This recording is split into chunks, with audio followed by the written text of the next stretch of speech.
The SP202 Dr. Sample is a 16-bit, compact, battery-operated digital phrase sampler.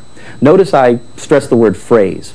A phrase sampler, when you sample something to a pad, you get that sample on that pad. You don't get a different pitch all the way across your pads for one sample. That would be a conventional sampler. The 202 also has 32 different samples at one time. You have 4 banks of 8 that you can access.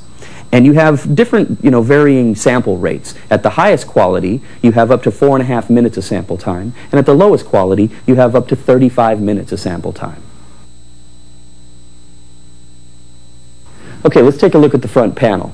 Down at the bottom, you have your 8 sample pads where you actually trigger your samples. In the bottom right-hand corner, you have a source pad. This is your incoming audio source, whether it be a CD player, a record player, a tape deck, another synthesizer, whatever. Above that, you have a hold button. So if you're holding down a particular pad and you want it to continue to play, press the hold button and it'll continue on. Above that, you have your delete button, your record button, your mark button, I'll explain that in a second, the cancel button, the remaining time button, and then your bank buttons, A and B and C and D. Above that, you have your function buttons. The first one is the sampling grade. You have hi-fi, standard, lo-fi 1, and lo-fi 2. You have mono and stereo. You have trigger and gate. You have loop and one-shot, and then normal and reverse, so forward and backwards on your sample. Above that, you have the tempo up and down buttons, and then you have the tap tempo button, so you can determine your own BPM. Above that, you have the effects section in the center with pitch, time stretch, delay, filter 1, filter 2, and ring modulator.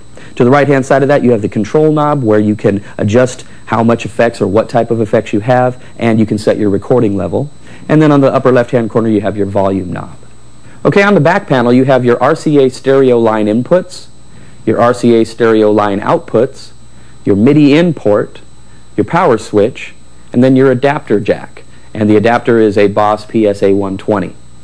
On the front face, let's get that in there so you can see it, you have the 1/8" phone jack, your source mix switch, your memory card slot for your smart media card, your source select, it's either line or mic, and then you have your microphone that's built in, and then underneath that you have a mic jack, so you can plug in a microphone.